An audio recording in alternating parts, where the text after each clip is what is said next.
और महाजन लूटे, मालिक और महाजन लूटे और लूटे अनचोरवा हो। केकरा केकरा नाम बताओ, इस जग में बड़ा लूटेरवा हो। केकरा केकरा नाम। सुना है हमारे दादा के वक्त में ऐसा अकाल पड़ा था। ये अकाल नहीं है बाबा, धान की कमी नहीं है। महाजन और जमींदार के गोला घरों में अभी सैकड़ों मन धान भरा पड़ा है। बात इतनी है कि हमें 2 दाने नहीं मिल सकते। बहुत बुरा समय आया है, बहुत बुरा समय आया है।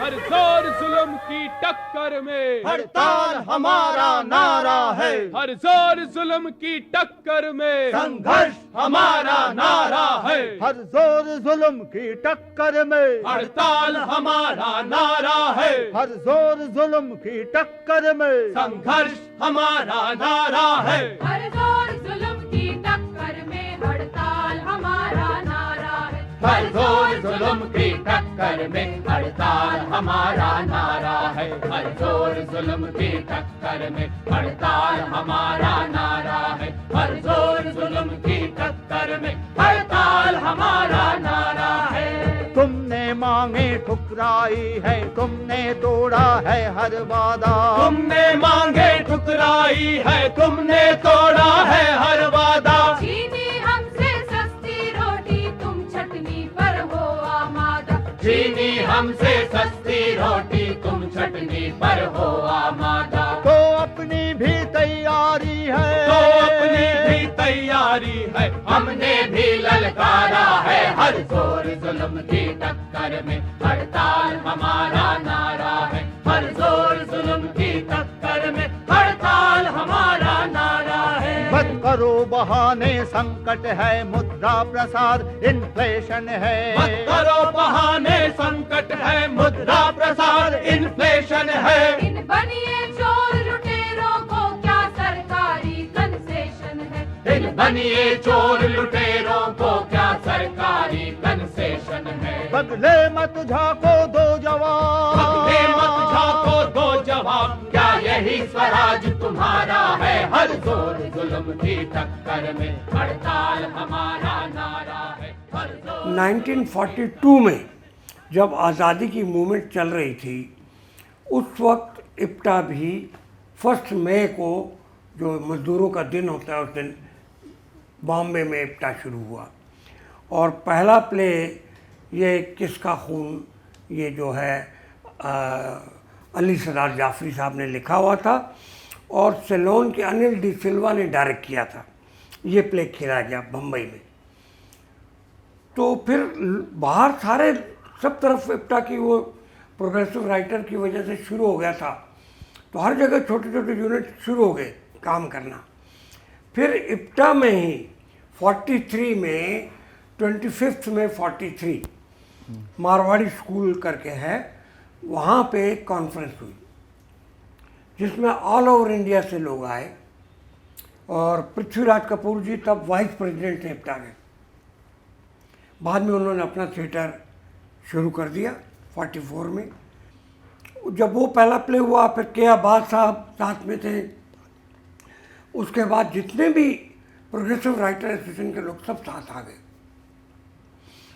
कैफी साहब आ गए, अपने जितने शैलेंद्र साहब, मजरू सुल्तानपुरी, आहिस्ता आहिस्ता जितने पोएट्स थे सब आ गए।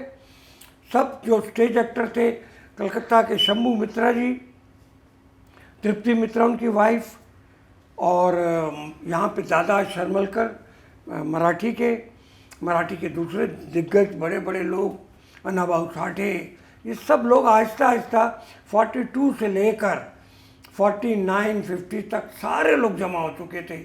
और आज की डेट में 22 स्टेट्स में इप्टा के यूनिट काम कर रहे हैं और 12,000 मेंबर हैं इसके।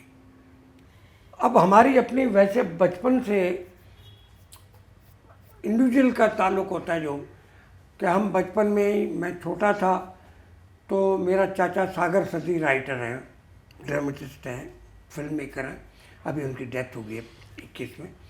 तो वो मुझे जब बच्चे का रोल होता था तो ले जाते थे रोल करने के लिए, छोटा मोटा ऐसे जिसमें मेहनत ना करनी पड़े, तो चले जाते थे।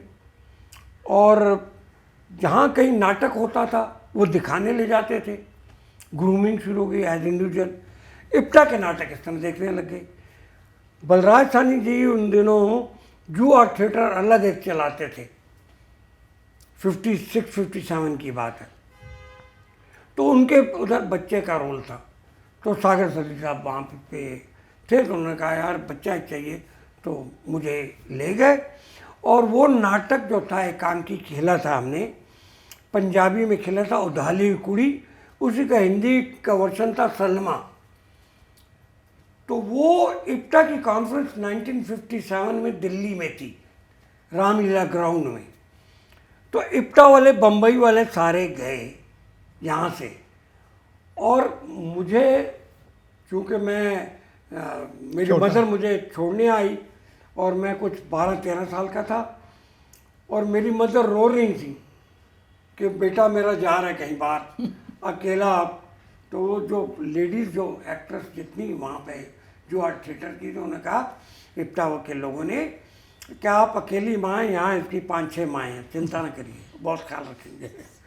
तो सब में इन लोगों का एटमॉस्फेयर, इन लोगों की बातचीत, A.K. हंगल साहब, R.M. सिंह साहब, सत्यन कपूर, संजीव कुमार, तब हरी भाई जरीवाला थे, वो इन सब लोगों का जो बातचीत का ढंग, चीज़ें करते हैं रास्ते में सब मिलके, कैसे खाना खा रहे हैं वहाँ पे, कैसे काम कर रहे हैं।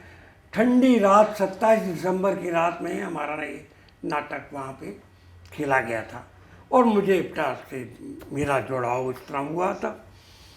और फिर जो दोबारा ऐसा हुआ कि 69 में आखिरी क्षमा प्ले हो रहा था, उसमें उर्दू पोइट्स के ऊपर ये प्ले है, और वो कैफी साहब ने उसको ड्रामेटाइज किया हुआ था, और कोई एक्टर काम कर रहे थे उसमें रोल, मेन रोल कॉमेडियन का, तो उनको जाना पड़ गया कहीं बम्बई के बाहर। तो कैफी साहब ने कहा सागर के भतीजे को बुला लो। 21 दिन रह गए थे आखिरी क्षमा नाटक करने के लिए, और ये नाटक दिल्ली में लाल किले में होने वाला था, और उसको प्रेसिडेंट, वाइस प्रेसिडेंट ये सब देखने आने वाले थे, क्योंकि गालिब के 100वीं डेथ एनिवर्सरी थी उस दिन, 15 फरवरी 69 में। तो हमारा नंबर 17 को आया, 17 फरवरी को। तो वो रोल मैंने किया। कुलदीप सिंह मेरे संग, हम ये मेरे सीनियर थे स्कूल में, बहुत अच्छा गाते थे। मैं ऐसे ही ब्लैक बोर्ड पर लिख दिया करता था, किसी प्ले का नाम लिखता था, नीचे लिखा करता था म्यूजिक डायरेक्टर कुलदीप सिंह। तो इनको मैं ले गया, भैया वहाँ पे सिंगर्स के रोल है, तुम चलो। तो ये भी आ गए संग में। एक आध और दोस्त भी हमारा जो संग हमारे काम करता था वो भी ले आए। तो क्योंकि इप्टा के इस प्ले में 30 लोग थे, और 30 एक्टर्स के अलावा 5 बैक स्टेज, तो हम लोग 40 लोगों का डब्बा बुक करते थे, और ऑल ओवर इंडिया में हमने ये नाटक खेला, जिसमें बलराज जी को हम अलग सीट देते थे। हम लोग 3rd क्लास में होते थे सब, बलराज जी को 1st क्लास में देते थे, लेकिन वो सारा दिन हमारे पास होते थे। और शाम को कहते थे यार मेरे यहाँ जाके कोई सो जाए ना, तो सब कहते नहीं नहीं आपने कल रोल करना है, और आप वहाँ पे वो गालिब का रोल कर रहे थे, तो आप सोइए जाके आराम से। तो ऐसे गाते बजाते सब मस्ती करते, शेर व शायरी करते जाया करते थे। और इस तरह इप्टा, ये जो इप्टा आज की इप्टा जो चल रही है, उस दिन से ये फैमिली इप्टा फैमिली बनी। पुराने बुजुर्ग लोग जो बहुत बड़े बड़े लोग हो गए हैं, पूरी फिल्म इंडस्ट्री में छाए हुए हैं, हेमंत कुमार जी भी थे। आप नाम लीजिए कौन सा आदमी नहीं जुड़ा हुआ है इप्टा, सलील चौधरी, साहिर लुधियानवी, बलराज जी का नाम ले चुका, कैफी साहब तो हैं, बिमल राय जी थे, बिमल राय जी हैं। फिर उनके बाद उनकी पौध के और लोग जितने थे वो ख़ानदान वाले, शबाना आ गई, जावेद अख्तर साहब आ गए, जावेद सिद्दीकी राइटर आए तो उनकी बिटिया लुबना आ गई, उनके दामाद सलीम आरिफ आ गए।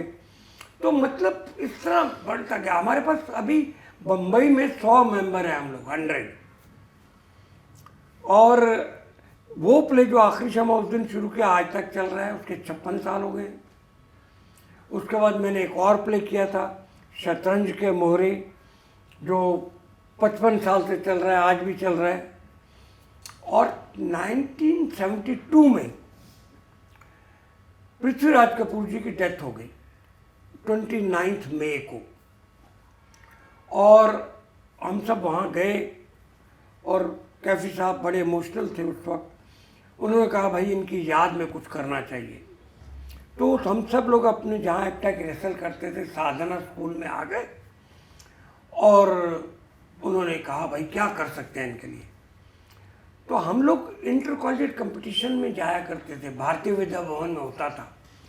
जो स्टूडेंट्स के बिहेवियर की वजह से लोग एक दूसरे का प्ले बंद करवा देते, रूटिंग कर देते थे, वो 68 में बंद हो गया था और वो 52 से 68 तक चला था। तो मैंने कहा 68 से वो बंद हो गया, क्यों ना हम अपना एप्टा की तरफ से 72 में शुरू कर डालें। 4 साल के बाद inter college drama competition, Hindi, Urdu, Hindustani, वहाँ सारी लैंग्वेज में होता था, हम सिर्फ ये करेंगे। तो कैफी साहब ने कहा भाई तुम जो है उसका खाका बना लाओ। 4 दिन के बाद मीटिंग हुई, 1 जून को डिसाइड हुआ कि हम करेंगे और हमने 16 अगस्त से कंपटीशन शुरू कर दिया। पहली बार 16 एंट्री, वो कंपटीशन आज तक चलता आ रहा है। पृथ्वीराज कपूर की पृथ्वीराज कपूर ट्रॉफी के नाम से अनाउंस करते हैं।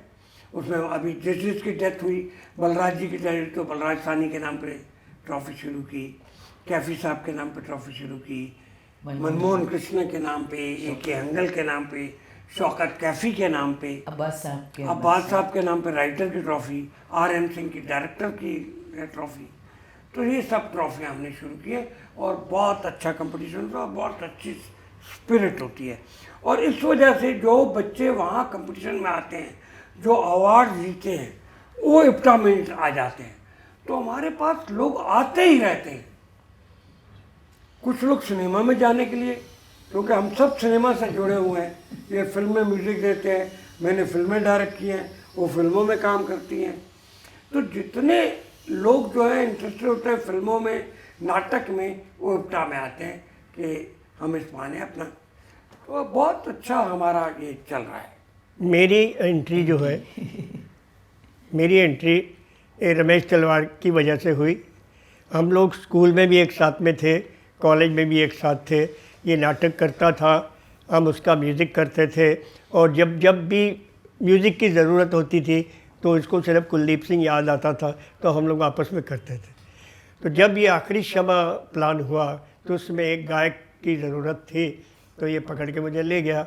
तो वो मैंने उसके बाद जो मैंने इप्टा के लोगों की कमिटमेंट देखी, डिवोशन देखी, फॉर एग्जांपल बलराज सानी जी, इन लोगों को इतना ऐसे देखा कि हम इप्टा के होके रह गए बिल्कुल। उसके बाद मैं बहुत केयर फ्री टाइप था। मैं बताऊं कि मेरा जब ये नाटक होते थे तो मेरा नाम लिखा जाता था प्रॉपर्टी में, क्योंकि मेरी ड्यूटी है इनको लेके आने की, इसलिए कुलदीप सिंह लिस्ट में आता। मैं ऐसा था। तो मैं एक घटना सुनाता हूँ कि बलराज जी के एक प्ले में मैं म्यूज़िक कर रहा था, तो मैं टालम टोल कर रहा था, आज नहीं कल नहीं, आज नहीं कल। एक दिन देखा कि बलराज जी मेरे घर के बाहर खड़े हैं, तो मैं तो हैरान हो गया। बलराज जी, हाँ ना यार, वो ऐसे प्यार से, वो यार म्यूज़िक करना ना, हाँ हाँ करेंगे ना, नहीं यार वो आज ही करना पड़ेगा, परसों उसकी है। तो मैं बोला ठीक है जी, ठीक है, कहा तो आप चलिए मैं आता हूँ। मैं बोला जी तू बैठ ना, गड्डी से बैठ, गाड़ी में बैठो। तो मैंने कहा मुझे एक फ्लूट वाला चाहिए, एक ढोल वाला चाहिए, बाकी तो सब बंदोबस्त है। तो बोला फ्लूट वाला कहाँ रहता है? मैं बोला यहीं से थोड़ा दूर दादर रहता है, तो चल ना लेके आते हैं। तो मैं बोला नहीं बलराज जी आप चलिए, मैं लेके आता हूँ। नहीं, उन्होंने बोला बैठो। अब चले गए वहाँ पे। वो फ्लूट वाले का नाम मामा था। तो मैं बाहर से आवाज़ दे रहा मामा, वो पीछे से आवाज़ दे रहे हैं मामा। तो पब्लिक जमा हो गई सारी कि बलराज जी तब सेलिब्रिटी थे बिल्कुल ऐसे। तो मामा ने भी जब देखा कि ऐसी शख्सियत खड़ी है तो सीधा वो अपना सामान लेके आगे गाड़ी में। मैं बोला बलाजी आप जाइए, मैं ढोल वाले को लेके आता हूँ। तो बोला ढोल वाला क्या है? तो वहाँ 2 टाकी की एक बदबूदार सी गलियों में वो बंदा रहता था।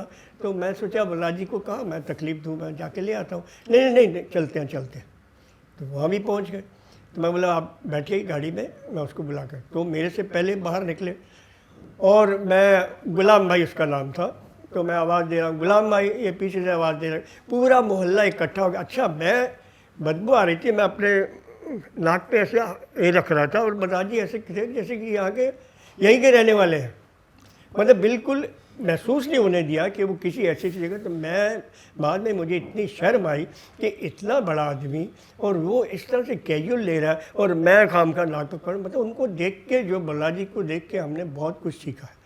हम सच्ची कहते हैं इनको, बलाजी को, सत्यू साहब को, हंगल साहब को, ये देख देख के हम इब्टा के हुए। इनकी कमिटमेंट जो थी वो हमने और कहीं भी नहीं देखी। सही बात।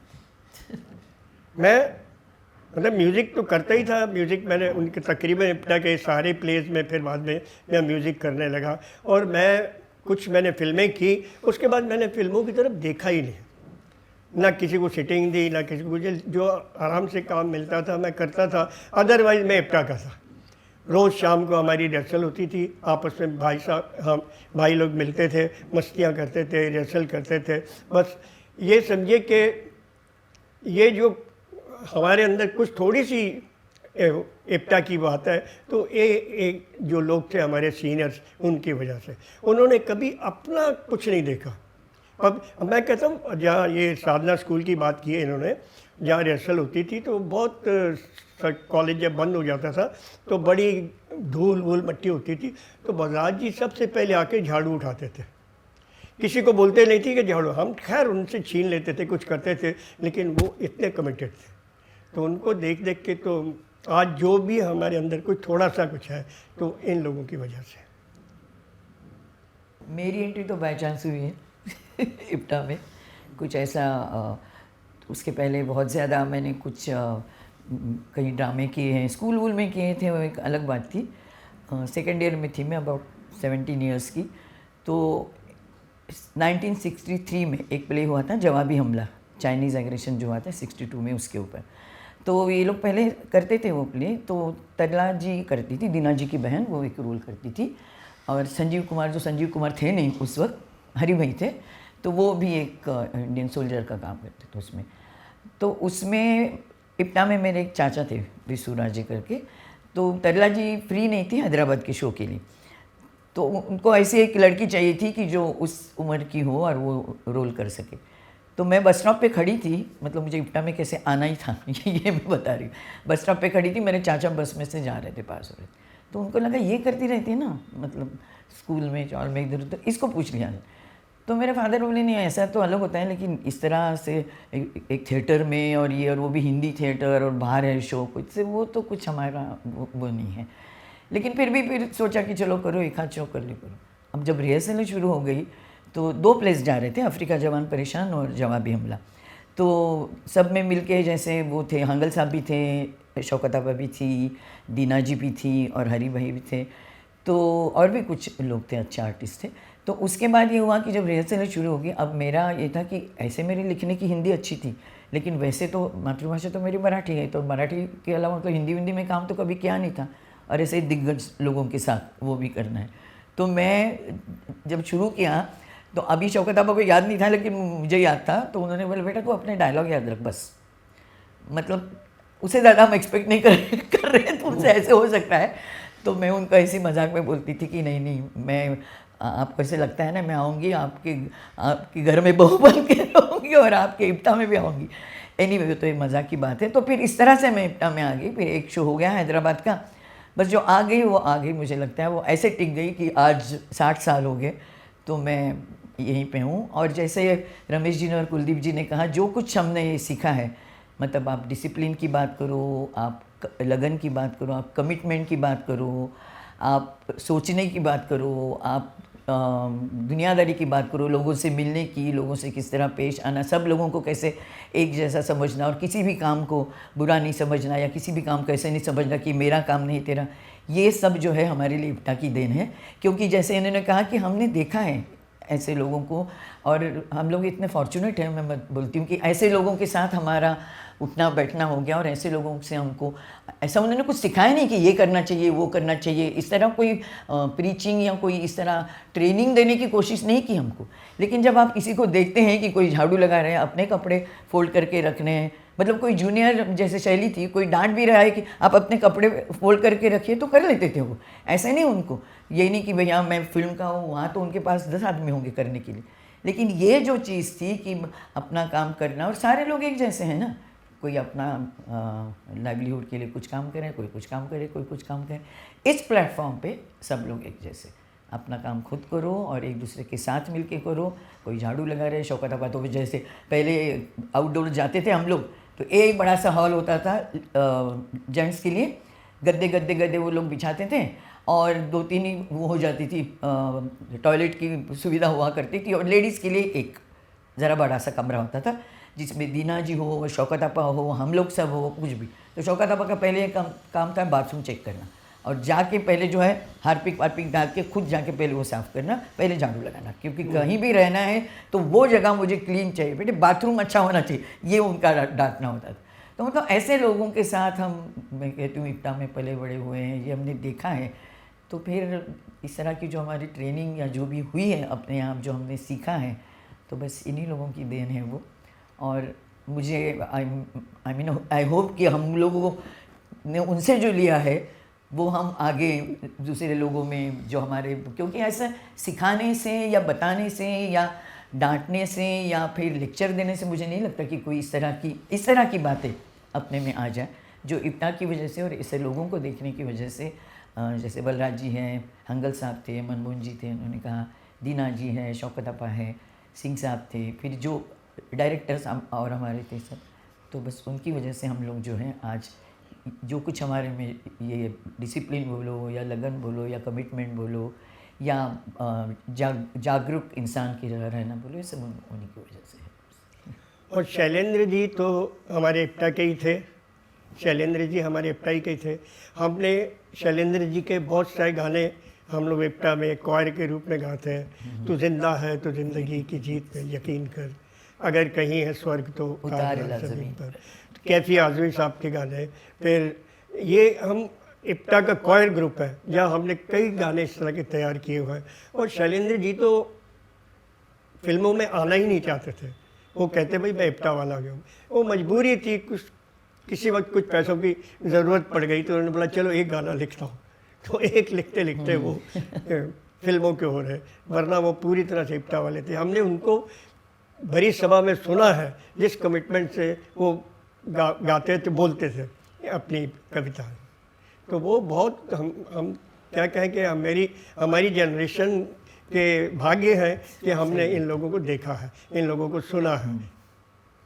ये नहीं कि उनके बारे में पढ़ा है, हाँ। हमने एक लाइव एक्सपीरियंस जो होता है हमारा उनके साथ हो गया है। तो दावे के साथ हम कह सकते, कोई कुछ भी बोले अरे नहीं यार लोग ऐसा लिखते हैं, नहीं, हमने देखा है, हम उनके साथ रहे हैं, हमने सीखा है उनसे सब कुछ, ये सब। तो ये बात है हमारे लिए। बॉम्बे इप्टा ने कम से कम 200 फुल लेंथ प्लेज खेले 42 से लेकर आज तक, और उसमें सब जो है प्रोग्रेसिव प्लेस, सोशल कमिटमेंट वाले प्लेस, मीनिंगफुल प्लेस। तो ऐसा नहीं कि हमने कॉमेडीज़ नहीं खेली है, कॉमेडीज़ भी खेली है, लेकिन हमारी कॉमेडीज़ प्योर होती थी, अच्छी, लोग हंसते रहेंगे थ्रू आउट, लेकिन कुछ बात हम अंडर करेंट में कह रहे हैं। तो 20 एक प्ले मैंने डायरेक्ट किए हैं जब से ज्वाइन किया है, समझो 69 से लेकर आज तक। मैंने बाकी डायरेक्टर्स के प्लेस में भी एम एस सत्तू साहब के प्लेस में काम किया, आखिरी शमा में वो डायरेक्टर थे, उन्होंने किया था डायरेक्ट। फिर खालिद खाला उन्होंने डायरेक्ट किया था। तो उनके प्लेस में जब कोई मेरे लायक रोल होता था तो मैं एक्टिंग करता था, और बाकी मेरे प्लेस में मैंने एक्टिंग भी किया और डायरेक्ट भी किए, और बाकी भी इन सब ने किया है, और कुलदीप जी ने सारे प्लेस का म्यूजिक किया है। और ये जो प्ले का चुनना जो हमारा है, हम प्ले कैसे सिलेक्ट करते हैं, मेरी मर्जी से प्ले नहीं हो सकता, मेरी कमेटी है, मैं प्ले आके सुनाऊंगा उस कमेटी को, वो पास करेगी तो ही प्ले होगा। अगर वो कहेगी नहीं साहब ये गड़बड़ है, ये फला है, नो नथिंग, नहीं होगा वो प्ले। तो ऐसी कमेटी सिलेक्ट करती है प्ले। फिर उस प्ले का मैं प्रपोज कर, कौन डायरेक्ट, जिसने रीडिंग किया है बोले कौन डायरेक्ट करेगा, तो मैंने सुनाया मैं करना चाहता हूँ या कोई और करना चाहे तो करे, मुझे पसंद है इसलिए मैंने सुनाया था, तो मुझे मिल जाता है, आप डायरेक्ट करिए। इसी तरह जब हम कास्टिंग करते हैं उसमें भी हमारे सीनियर्स जो शूट करते हैं हम उनको लेते हैं, जिनको ज़्यादा जानते हैं, जिनके ऊपर भरोसा है कि यह आदमी रिहर्सल करके लिए आएगा, प्ले की कमिटमेंट है, शो पे टाइम से पहले आएगा। ये नहीं कि उस एक बच्चे को ले लिया जो कल परसों आया था, हम उसको ढूंढ रहे हैं कहाँ रहता है भाई। तो उन बच्चों को देखा जाता है, परखा जाता है बीच में, पहले बैकस्टेज करते हैं सब आके, कैसे काम कर रहे हैं। मतलब हमने जब इंटर कॉलेज शुरू हुआ तब अंजन श्रीवास्तव को गेट पे ड्यूटी थी, वो तेजपाल हॉल के गेट पे खड़ा रहता था, उसके ऑफिसर को ड्यूटी थी। फौरन आते अंजन श्रीवास्तव को रोल नहीं मिला था। हर आदमी बैक स्टेज करता है। शबाना आजमी, हाँ शबाना ने भी बहुत बैक स्टेज किया, बहुत किया, कास्ट्यूम्स की और रीडिंग्स में आती थी, जैसा मतलब सारी। फारूक शेख हमारे स्वर्गीय, वो हमारे साथ कॉलेज में जेवियर्स में थे शबाना के साथ ही, वहाँ उनके प्लेस डायरेक्ट करता था मैं। तो फिर जब हमको यहाँ जरूरत पड़ी उनको ले लिया, फिल्मों में फारूक की जरूरत पड़ी तो नूरी में ले लिया। इस तरह मतलब हम लोग सब मिल के साथ साथ चलते रहे हैं बहुत देर से। अब इनकी बात पे मैं एक बात बताती हूँ, ये जो डायरेक्टर है ना, अभी जैसे शबाना की बात हुई, फारूक की बात हुई, ये वो सब, तो मैंने भी बहुत काम किया इनके साथ। तो इनका ये था कि सब लोग इनसे डरते थे, रिहर्सलों पे आना चाहिए, क्योंकि ये सारे लोग आते थे, मतलब चाहे शबाना हो चाहे बलराज जी हो, कोई भी ऐसे नहीं कि भैया कोई अपने क्षेत्र में अपने फील्ड में बहुत वो है, तो ऐसा एटीट्यूड नहीं था। जब भी फ्री है तो आना ही पड़ता था रिहर्सल पे। तो इनका ये था कि बगैर रिहर्सल पे नहीं आ सकते। तो अगर कोई रिहर्सल पे नहीं आया या कभी कुछ हुआ या कुछ हुआ, मुझे याद है एक मेरा कोई इप्टा के बारे में मैंने एक ही प्ले किया है जिसका एक ही शो किया है, तो उनका कुछ प्रेस कॉन्फ्रेंस वगैरह थी, तो मैं एक दिन रिहर्सल पे नहीं गई करके। तो दूसरे दिन जब मैं रिहर्सल पे गई तो मैं 10 बार सॉरी ले, रमेश जी ऐसा कुछ हुआ ही नहीं, मतलब हाँ ठीक है। अब मैं बोलने की कोशिश, अपने दिल में होता है ना कि मेरे मतलब मैं नहीं आ पाई, जो जेन्युइन रीज़न था, हाँ ठीक है। उनका नहीं रमेश जी असल में कल बात, हाँ ठीक है। नहीं वो प्रेस कॉन्फ्रेंस मतलब ज़्यादा वो था, तो रिहर्सल का तो क्या किया हुआ है प्ले पे। तो इस तरह से मतलब जो है डिसिप्लिन जो है इनकी। और कोई भी, चाहे आप हंगल साहब तो आई थिंक लोनी में थे, तो शूटिंग राज कपूर को बोल के आए थे कि मुझे जाना है, मेरा प्ले है, मेरा वो है, मैं निकल जाऊँगा। मतलब फिर आप मुझे रखो पिक्चर में, नहीं रखो उनको कुछ उससे, तो इन लोगों से हमने नहीं सीखा है। और सत्यू साहब की मुझे एक बात बोलनी थी, 95 की उम्र है अब उनकी, लेकिन अभी तो दिमाग उनका ही कम है। अभी भी वो वहाँ से नए प्ले के लिए जो है स्केच बना के या उसके लिए करके भेज देते हैं। और जब यहाँ पे होते थे पहले, तो पूरे कीले मारने से लेके हथौड़ा उठाने से लेके हर चीज़ वो खुद, उनको अच्छा नहीं लगता कोई करेगा तो ठीक कराए कि नहीं पता नहीं।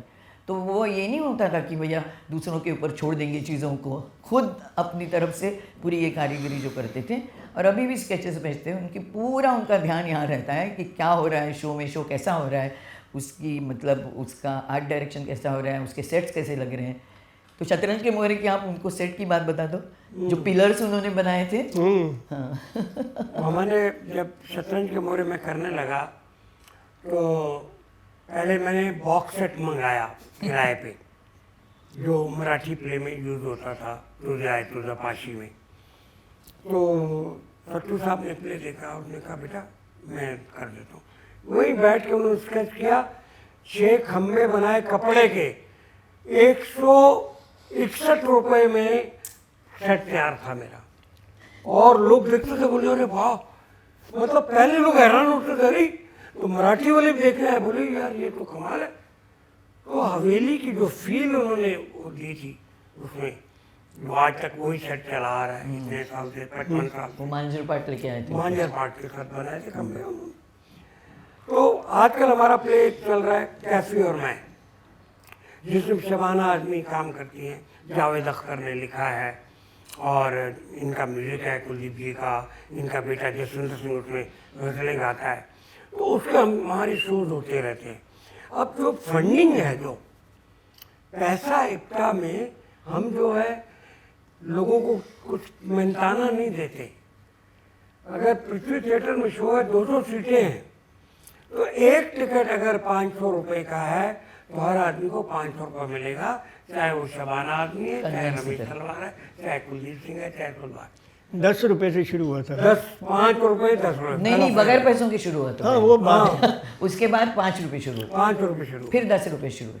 तो अब ये स्पिरिट में, तो जब फिर शबाना आदमी टाइप का प्ले होता है, जब हम बेचते हैं बाहर तो हम लाखों रुपए में बेचते हैं, तो उसमें इप्टा को एक अच्छा अमाउंट मिल जाता है और हम इनको भी पे करते हैं। मतलब स्टार्स को ये नहीं कि हम उनका पूरा निचोड़ लेते हैं, जो खुश रह गए जिस बात पे, और हमको इप्टा के लिए फंड्स बहुत मिल जाते हैं उसमें जब स्टार प्ले होता है। नए प्लेस करने होते हैं ना, तो उसके लिए फंड और तो चाहिए ना, तो कहाँ से आएगा करेंगे? कहाँ से? हम कहीं से पैसे उससे नहीं लेते। ग्रांट वैंट थोड़ी करेंगे। बहुत हुआ तो कभी सोविनियर निकाल दिया, उसमें लोगों ने पेज दे दिया 10,000 रुपये का, 5,000 रुपये का, ऐसा पेज आता है तो थोड़े से पैसे जमा हो जाते हैं। और वो भी रोज आप सोविनियर नहीं निकाल सकते। 5 साल 10 साल के बाद एक सोविनियर निकलता है, जो जब हमारा कोई फेस्टिवल होता है जिसमें 7-8 प्लेज हैं, तो फिर वो सोविनियर हम निकालते हैं, तब वो एड वैसी आती। अदरवाइज पैसे टिकट बिकते हैं। पृथ्वी थिएटर में हमारे शो फुल जाते हैं, वो 200 टिकट बिकते हैं, लेकिन वो खर्चा ही निकालते हैं। बहुत कम पैसे मतलब ऐसे होता है बचता है, और कोई एक आध प्ले नहीं चलता तो उसमें लॉस भी होता है। तो ये सब चक्कर जो इस तरह की चीज़ें हैं, तो ये शबाना, ये क्योंकि कैफी साहब की बिटियाँ हैं, उनको वो स्पिरिट उनके अंदर है, ये सब लोग सपोर्ट करते हैं। लेकिन और यहाँ जब 5 रुपए छोड़ते नहीं है कोई। हाँ, पहले जो बिल्कुल, पहले जमाने में बोलो। 5 रुपए होता था ना, कोई छोड़ता नहीं था। लाइन लगा के खड़े होते 5 रुपए मेरे कहाँ गए? उस दिन में थी नहीं तो मेरे 5 रुपए नहीं है क्या मिले? मतलब वो इम्पोर्टेंस इतनी होती थी, ये हमारी वैल्यू होती थी। ये हमारी नेक कमाई है। हाँ, वो तो होनी चाहिए। वो एक प्ले हमने किया था कबीरा खड़ा बाजार में। कबीरा खड़ा बाजार में मैं तो कहूँ कि वो इप्टा का ही, कबीर जो है उसमें इप्टा वही है। तो वो इतना अच्छा लगा, उसके गाने जो उसके कबीर के दोहे, कबीर की जो गाने जो हम उसमें रखे थे, तो सब ने सजेस्ट किया कि इसकी एल्बम बननी चाहिए। जिस तरह का ऊंच नीच की बात करते हैं, हिंदू मुस्लिम की बात करते हैं, खाम खा के कर्म की बात करते हैं, इप्टा भी वही बात करता है, जिसको लेके हमने ये प्ले किया था। और सब ने सजेस्ट किया कि इन दोहों का एक एल्बम बननी चाहिए। तो हमने एल्बम प्लान की। दिल्ली के किसी ने कुछ हमको 1 लाख रुपए दिए वो रिकॉर्ड करने के लिए। इप्टा के पास तो पैसे होते ही नहीं है, बाकी गाने वाले तो हमारे खुद के ही थे, जो बाहर से हम किसी को लाए नहीं। तो वो वाको नाम कबीर के नाम से वो हमने एल्बम रिकॉर्ड की। उसके 2 साइड है, एक तरफ दोहे हैं, एक तरफ कबीर के पद हैं। और जिसको अतुल तिवारी ने उसकी नरेशन लिखी थी, और जावेद अख्तर और शबाना ने वो नरेशन बोली है। और सारेगामा या तब HMV हुआ करती थी, तो उन्होंने ये एल्बम रिलीज़ की है। कभी मौका मिले तो वो आप देखिए, आपको अच्छा लगेगा, क्योंकि वो उसमें जितने भी दोहे हैं, जितने भी पद हैं, वो ये समझो कि इप्टा के ही है। इसी वजह से हमने वो रिकॉर्ड की थी। उसकी जो फिलोसॉफी है उसमें, जब हम नाटक कर रहे होते हैं तो किसी किस्म की डिस्टर्बेंस हो। एक बार तो ऐसा हुआ कि शशि कपूर जी भी प्ले देख रहे थे, हमारा कश्म मेरा प्ले था, और उसमें लाइट चली गई तो ऑडियंस अपनी जगह बैठी रही। तो अब नाटक आगे कैसे करें? तो हम लोगों ने ऑडियंस से पूछ के वहीं पे दिए वगैरह लगा दिए, और नाटक पूरा का पूरा, और वो शो सबसे अच्छा गया, क्योंकि उसका प्ले का एटमोसफियर जो था उनकी वजह, उस वजह से और अच्छा लगने लग गया। तो इसी तरह थिएटर में हम कहीं चौराहे पे भी नाटक किया है, नुक्कड़ नाटक की तरह। अब बकरी प्ले कुलदीप जी ग्रुप को सब लेके गए बाहर, तो दिल्ली की सड़कों पे किया हुआ है इन्होंने। अपने सब अरुण बख्शी भी थे और साथ में इनके दूसरे सिंगर सारे। पंजाब में भी गए, पंजाब में भी जब गया। पंजाब में अनरेस्ट थी तो तब हम वो गाने वाने लेके पूरे पंजाब का दौरा किया था हमने। नज़र लगी पंजाब लो एदी नज़र उतारो, लेके मिर्चा कौड़ियाँ एदे सिर तो मारो, इस तरह के गाने। और जावेद अख्तर साहब ने भी एक गाना दिया था, तो ये गाने गाते हुए पूरे पंजाब में हम घूमा करते थे। और होली के टाइम पे भी एक बार ऐसे हुआ था कि होली गोदान जो प्ले है तो वो हम लोग करते थे। तो उस वक्त ये था कि कहीं बाहर शो हमने किया था तो यहाँ के शो के लिए सेट नहीं पहुँचा था। तो अब सत्यू साहब का ये है ना कि किसी चीज़ से वो रुकते नहीं थे। तो गेट सम चटाईज, गेट सम बैम्बूज, ऐसा था उनका, क्योंकि सेट नहीं पहुँचा हुआ ना। और पता नहीं मतलब उनको कोई फ़र्क ही नहीं पड़ा उससे कि सेट नहीं पहुँचा है। उन्होंने पूरा ऐसा एटमॉस्फेयर बना दिया कि आपको ऐसे लग ही नहीं रहा था कि ये सेट जो है अभी का अभी बना दिया गया है। कैसे लालटेन लगाई तो मतलब लोग बोले कि ज़्यादा अच्छा लग रहा है बल्कि सेट जो आज आप लोगों ने बनाया है। तो जैसे शो मस्ट गो ऑन में बालाजी की डेथ की बात याद आ रही है। ये जो कह रही है वो दिल्ली में ही बकरी प्ले था, तो जो नट है वो नहीं आया था। तो सत्यू ने बड़े आराम से कहा कुलदीप तुम नट करोगे। अरे यार मैं म्यूजिक कर रहा हूँ, ये मेरे कल, लेकिन नहीं तुम नट करोगे। तो मैं घबरा गया कि मैंने किया नहीं है, मैंने किया। तो मैं बोले क्या करूँ, तो ये ढोलक तुम ऐसे ही सामने रख लेना, बीच में बजाना, और फिर जब बोलना होता तो बोलना, सब बोल तैयार होगा। मैं अपनी रिहर्सल कर चुका था और तैयार भी हो चुका था, इतने में नट आ गया तो मेरी जान छूट गई। मतलब ये था कि जो show must go on, even Delhi में ही मुझे लगता है कि अरुण बख्शी और लुबना ये दोनों नहीं पहुंचे थे। तो पहले ये था कि बांट देते हैं ना जैसे, तो वैसे सत्यू बांटता था अरुण। अच्छा ये नहीं आया, ये तुम करो, ये तुम करो, हर एक को प्ले याद होना चाहिए पूरा, ये होना चाहिए कि किस वक्त पता नहीं किसको कोई रोल करना पड़े। तो you do this, you do that, ऐसे हो गया करके। वो बकरी का जो लुबना नहीं पहुंची थी, जो बकरी बनती थी वो, तो दूसरी लड़की को गाँव का जो करती थी बोलती तुम बन जाओ, सिंग लगा लो, तुम अपना बैं करना है तुमको अलग अलग सुर में, जो भी जैसा प्ले चल रहा होगा तो कर लो। अब थर्ड बेल होने से पहले आगे पहुंचे सत्यू, आगे ये लोग, oh go back to your original roles, इतना आराम से। और प्रगति मैदान में शो था, सब लोग अपने अपने इसने निकाल के इसके लिए बस हो गया। तो इस तरह शो मस्ट गो ऑन। और हमने जैसे बकरी प्ले की बात कर रहे हैं या मोटे राम का सत्याग्रह की बात कर रहे हैं, तो हमने रेवोल्यूशनरी सॉन्ग्स उसमें हम यूज़ करते थे। कैफी साहब पे लिखा हो, दुष्यंत को गाया बहुत ज़्यादा हमने, और फैज़ अहमद फैज़ को गाते थे। एक खाक नशीनो उठ बैठो, वो वक्त करीब आ पहुँचा है, जब तख्त गिराए जाएंगे, जब ताज उछा ले जाएंगे, इस तरह के गाने रहते। हमने एक प्ले किया पृथ्वी थिएटर पे, लोक कथा। हाँ लोक कथा में प्रोटेस्ट करने के लिए लोग आए हुए हैं, गांव वाले। तो वो सब जो मेकअप वेकअप गांव वाला किया और अननोन एक्टर्स को लिया था उसमें, कोई स्टार ना हो, और वो पृथ्वी थिएटर के बाहर बैठ गए थे। तो जब लोग आते थे उनकी तरफ एक नज़र डाल के अंदर चले जाते थे, और बाद में एंट्री इन लोगों की ऑडियंस में से थी, और लोग उनको कह रहे ये एक्टर थे, और वो सब ताली मारते हैं उनका, और वो सब जो है उनका जो प्रोटेस्ट का गाना गाते हैं वो लोग, और उसका जो भी विलेजर्स की प्रॉब्लम थी तो उसमें लोक कथा में वो आके परफॉर्मेंस देते हैं। तो हर जगह अलग अलग चीज़ें होती हैं, हर परफॉर्मेंस में कोई नई बात, अलग थिएटर में कुछ और हो जाता है, तो आपको उसके लिए तैयार रहना पड़ता है सब करने के लिए। और थिएटर में जैसे कहते हैं the show must go on, तो चलता रहता है सब। हंसी की बात हो गई, एक मुझे बात याद आई है, पता नहीं इस बात मुझे कोट करनी चाहिए या नहीं। एक प्ले करते थे बकरी, तो बकरी में हम बकरी को मैया बनाया हुआ, तो उसका एक मंदिर है, तो इस तरफ मुसलमान है, इस तरफ हिंदू है, और दोनों बकरी को चाहने वाले हैं, और बोलते हैं ये बकरी हमारी है, ये बकरी हमारी है।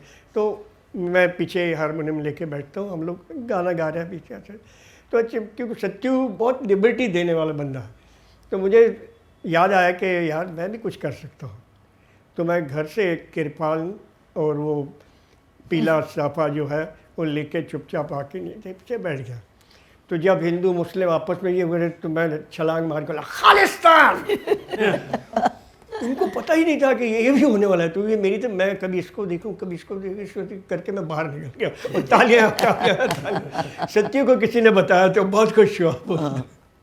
सत्यू ऐड भी बहुत करता हाँ, रहता वो था ना इसीलिए चीज़ों में। इसीलिए मतलब लास्ट मिनट पे बोलेगा इसमें ये डाल दो, हाँ हाँ अभी यू डू दिस यू से दिस, ऐसे हाँ। मतलब लास्ट मिनट, मतलब इतना कॉन्फिडेंस उसको एक्टर्स में Yes. कि भैया ये हड़बड़ाएंगे नहीं, अगर उनको लास्ट मिनट पे भी कोई चीज़ बोल दी गई तो कर। और जैसे जैसे जैसा माहौल बदलता जाता था वैसे फिर उसके डायलॉग्स भी सत्यू ज़्यादा डालता था या उस तरह जो सूटेबल हो उस टाइम के लिए, ऐसे क्योंकि ओपन कुछ प्लेज रहते हैं ना, इसमें आप कुछ भी ऐड कर सकते हैं, कोई चीज़ कम कर सकते हैं, इस तरह से। शो मस्ट गो ऑन जो हम कहते हैं वो कभी कभी ऐसे होता है कि मतलब कुछ ऐसे सिचुएशन में भी होता है वो। पेपर वेट करके एक हमारा प्ले था, मैं कर रही थी उसमें एक्टिंग, तेजपाल में हमारा शो था और खचाखच ऑडियंस भरी हुई, पूरा फुल शो था वो। और थर्ड बेल से पहले मुझे ऐसा लगता है कि न्यूज़ आई कि बलराज जी की डेथ हो गई। अब मतलब ये था कि किसका दिल था कि अभी शो करे या प्ले करे, बिकॉज हर कोई बस जल्दी से आना चाह रहा था कि यहाँ पे इस तरफ जहाँ बलराज जी रहते हैं। तो क्या करे ऐसा, क्योंकि ऑडियंस बैठी हुई पूरा। तो हमने पहले सोचा कि और पैसे वापस कर दें उनको, बोले कि भैया हम शो नहीं कर सकते कोई ऐसे। फिर ये सोचा, हम लोगों ने आपस में मीटिंग करके सोचा कि नहीं ऐसा नहीं हो सकता। बलराज जी अपने में से थे, थिएटर वाले थे, अगर उनको ये लगे कि भैया मेरी वजह से एक सब ऑडियंस बैठी हुई है और मेरी वजह से जो है प्ले कैंसिल हो रहा है, तो he would not have liked it, उनको नहीं पसंद आती थी वो बात। तो इसलिए हमने मीटिंग की कि नहीं हम प्ले करेंगे, दिल में ये सोचेंगे, ऑडियंस को नहीं बताएंगे, दिल में सोचेंगे कि उनके लिए कर रहे हैं, हम बलराज जी के लिए कर रहे हैं, थिएटर वाले के लिए कर रहे हैं। प्ले हो गया पूरा, फिर तेजपाल का पर्दा हमने नहीं गिराया। फिर हंगल साहब थे उसमें, तो हंगल साहब ने बताया कि अगर ऐसा कुछ हुआ हो, हमसे कुछ गलती या ऐसे हुआ, क्योंकि हर कोई आके कर रहा है, फिर अंदर आके आंसू पोछ रहे, फिर जा रहे हैं, फिर अपना परफॉर्मेंस दे रहे हैं, तो ऐसे ऐसे हुआ था, अगर कुछ गलत हुआ हो तो हमको माफ़ कर दीजिए, क्योंकि ये न्यूज़ हमको बिल्कुल लास्ट मिनट पे आई थी। तो मतलब ऑडियंस की भी चीख निकल आई और ऐसे। तो ये है कि show must go on, because Balraj ji के लिए वो हमने वो खुद कहा करते थे शो मस्ट गो ऑन, तो he would not have liked it ना कि उनके लिए शो कैंसिल हो गया।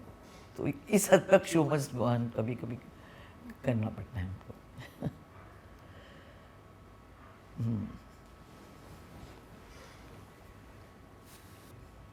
हाँ हंगल साहब के बारे में हम तीनों बोल सकते हैं। हाँ, आप बोल दो, शतरंज के डायरेक्टर भी थे ना।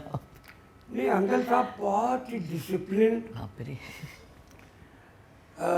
नाटक में उसकी एक एक छोटी छोटी चीज़, पर्दों का कलर, उनका पर्दों का कलर से लेकर कपड़े से लेकर क्या कपड़ा होगा और मूव जितनी होंगी, और ये आदमी ऐसा मूव करके आएगा, अगर उसने गलत मूव ले ली तो यू लुक करते थे, उसकी तरफ लुक देते थे, मतलब इतना परफेक्ट वो करते थे। और अगर 7 बजे की रिहर्सल है तो 6:45 बजे नीचे आके बैठे हुए हैं, 7 बजे अंदर जाएंगे बाकायदा।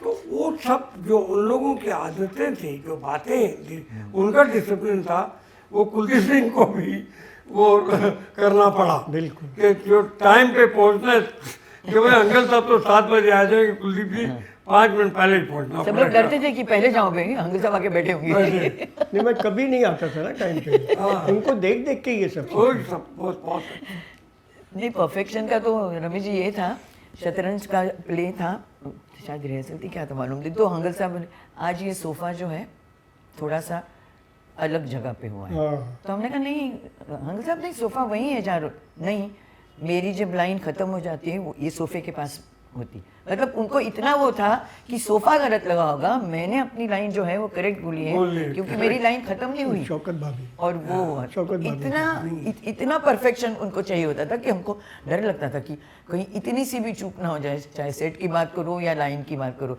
लाइनें भी उनको वही लेनी पड़ती। बिल्कुल, मतलब अगर हम लोग जैसे बोलते हैं ना बोलचाल कि उसमें थोड़ा सा आगे पीछे कर लेते हैं, हूँ की जगह या हूँ पहले ले लिया और बाद में मैंने बोला था मैंने वो नहीं, आपने गलत क्यों दे दिया है मुझे, आपने वो नहीं किया है।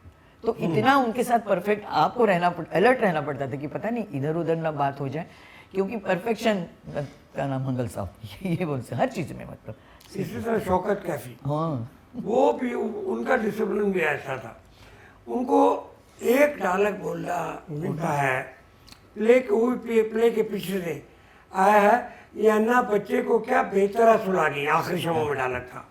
उस एक डायलॉग को वो जू बीच पे चलते हुए बोला करती थी, रिहर्सल करती थी, और लोग समझते थे कि लेडी पागल हो गई है, मुंह ऐसे करते हुए करके।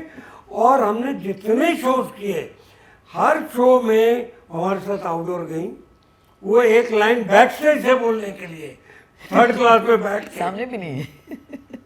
तो वो सब चीज़ें इन सब लोगों के सीनियर्स की दी हुई है।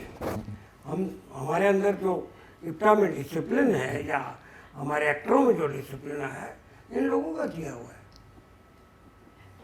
वो मेरे साथ प्ले करी थी एक तनाई, आखिरी सवाल। आखिरी सवाल, तो आखिरी सवाल जो है जिसमें सब्जेक्ट है जो माँ डॉक्टर है और उसकी बेटी को कैंसर हो जाता है। अब उसको पता चलता है कि उसको कैंसर है, उसके हस्बैंड को हार्ट अटैक आ चुका है, इसलिए उसको नहीं बता सकती। बेटे की जो नौकरी अपना डिवोर्स होने वाला है, वो कुछ बीवी के साथ जम नहीं रही, उसका अलग प्रॉब्लम है, तो सारा कुछ खुद सहती है।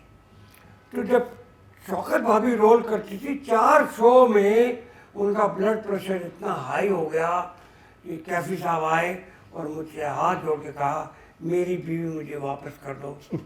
वो उसकी जो हालत होती है ये शो करके, और फिर शौकत भाभी से मैंने रिक्वेस्ट की, आप मत करिए रोल। और एक यंग लड़की अरुंधति राव, जो अब नाग हो गई, अरुंधति राव नाग, उससे रोल करवाया, बाल सफ़ेद करवा के कि तुम ये रोल अभी मदर का क्या करोगी, क्योंकि शौकत भाभी का ये प्रॉब्लम हो गया।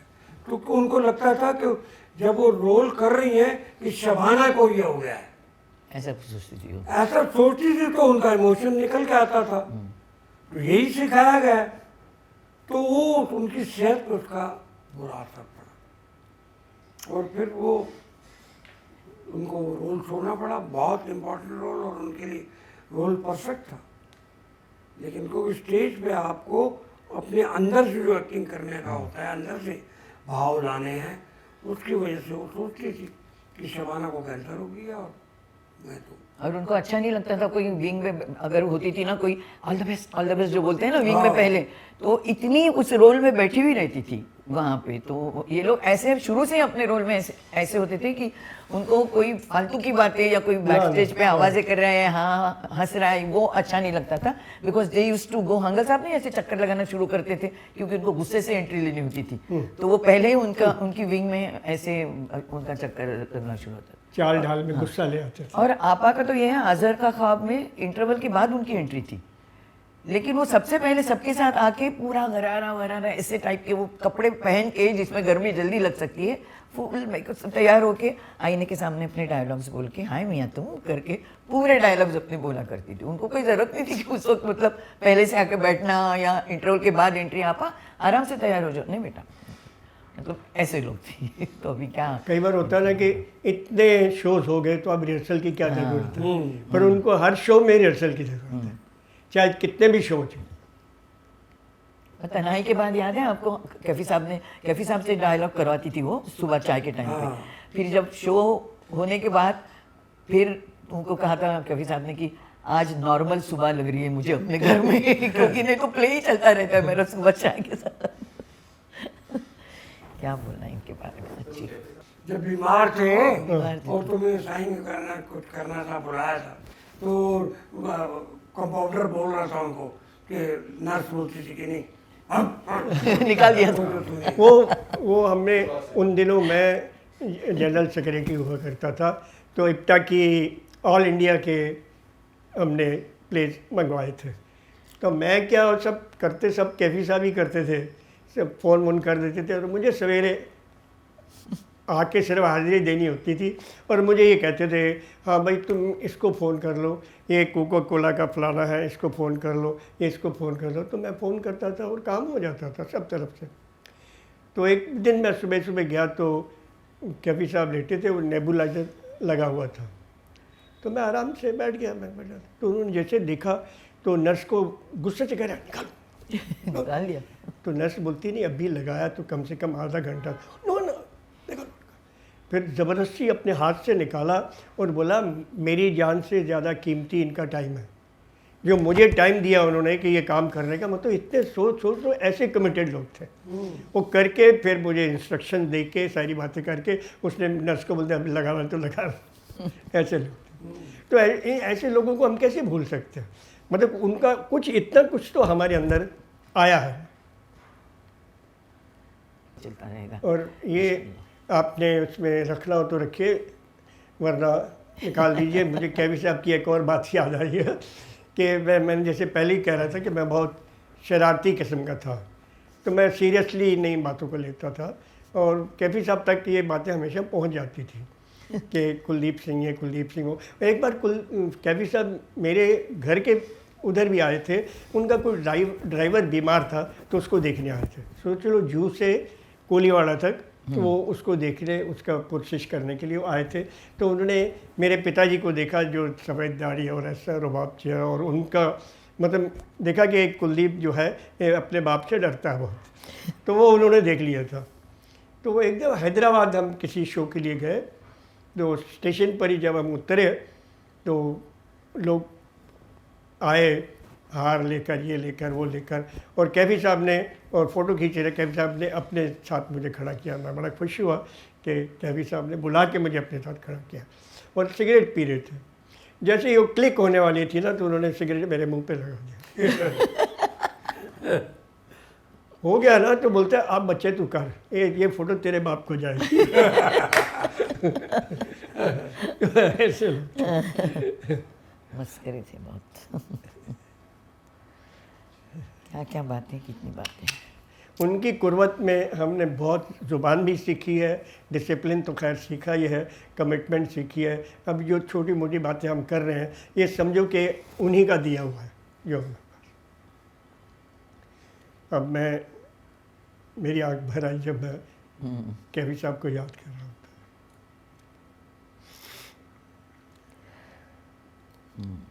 So we are lucky actually.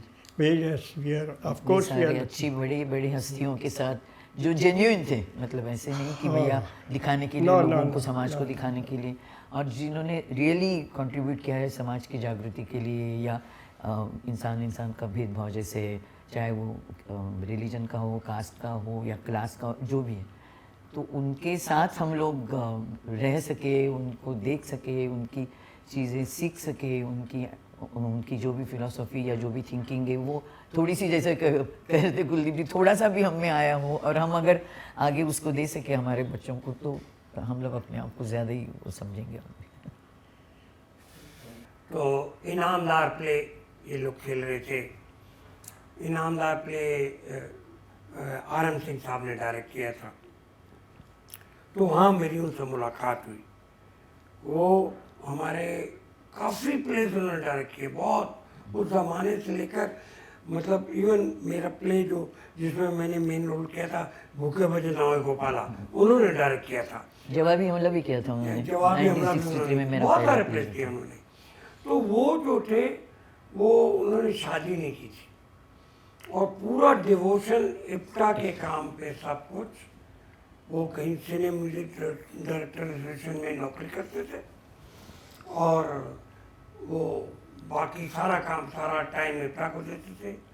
और जितने छोटी छोटी बात डिटेल जिस तरह समझाते थे, करेक्ट, वो मतलब हम सब के अंदर वो चीज़ें आई हैं। और उनकी मतलब जब डेथ हुई तो हम ही इप्टा वाले ही उनकी फैमिली उनके संग थे। तो बड़ी कंट्रीब्यूशन हुई। ऐसे कितने लोग हैं हमारे पास जिनका आप जिक्र करना शुरू करें तो ये 10 घंटे तक हम बात कर सकते हैं उतने लोगों का। इट्स अ फैमिली ना, इट्स अ फैमिली। चाहे कुछ अच्छा हो, कुछ बुरा हो, किसी का सबसे पहले भागेंगे सब लोग, ऐसे हैं। जब आपने कोई ऐसा प्ले किसी ने लाया जो लगा कि इप्टा के लायक नहीं है प्ले, और चूंकि उसमें बहुत हमारे बाहर के भी दोस्त थे, जो आर्ट थिएटर वाले भी थे उसमें, और दुबे साहब सत्य दुबे भी थे, और ऐसे लोग सब थे, और वो प्ले करने लगे तो इनको लगा कि ये नहीं है।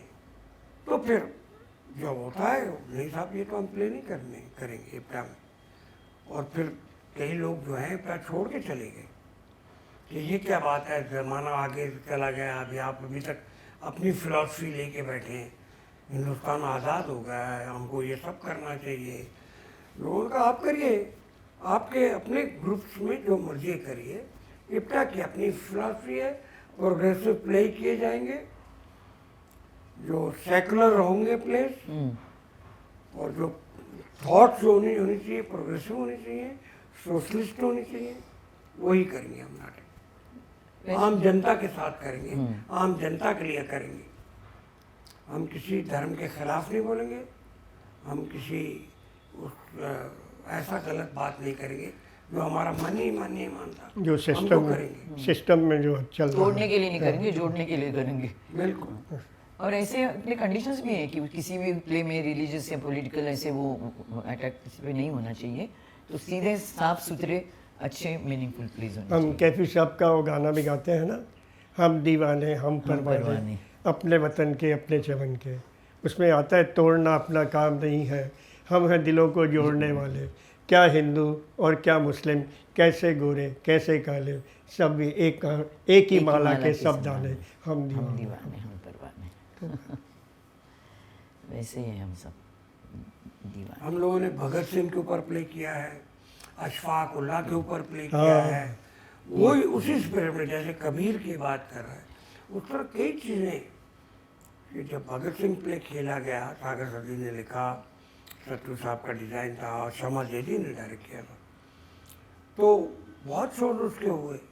और वो चीज़ें जो नाटक जब आप ऐसा करते हैं तो सारे एक्टरों के अंदर वो स्पिरिट आनी शुरू हो जाती है। अब अशफाक उल्लाह खान का हम जो प्ले करते हैं, आसिफ शेख रोल करता है वो, और वो जो है पूरी जो डिसिप्लिन है और जिस ढंग से सत्तू साहब ने उसका सेट बनाया है, और एक एक चीज़ वो फिलॉसफी, अशफाक उल्लाह खान की जो फिलॉसफी थी, वो तो आज हमारा इप्टा जो है ऑल ओवर इंडिया में वो कहते हैं कि अशफाक उल्लाह जैसे आदमी के ऊपर प्लेस करने चाहिए। तो अभी हम वापस अशफाक उल्लाह का शोज करेंगे। अभी हम कितने मुल्ला मौलवी अशफाक उल्लाह को समझाने आए थे कि अभी भी अल्फाज अपने वापस ले लो। वो जेलर भी तो आता है, जेलर करता है, मत लड़ो तुम्हें कुछ नहीं मिलेगा, ये लोग ले जाएंगे सब, ऐसा करके नहीं था उसमें सब, ये हिंदू सब ले जाएंगे, इस तरह के सब्जेक्ट किए। और वो आप स्टेज पे खेल सकते हैं, क्योंकि आपका जो इन्वेस्टमेंट है फाइनेंशियली उतनी ज़्यादा नहीं है। सिनेमा में आप जो करेंगे तो लोग स्क्रीन फाड़ देंगे आपका। नाटक में लोगों को पता है इस तरह के नाटक करती है, प्रोग्रेसिव प्लेस करती है, जिसको आना आए। शुरू में हमारे पास 30 आदमी होते थे ऑडियंस में, ऐसा भी होता ज़माना था। फिर आहिस्ता आहिस्ता अच्छे तरह से काम करते करते नॉन एक्टर्स भी साथ में आने शुरू हो गए।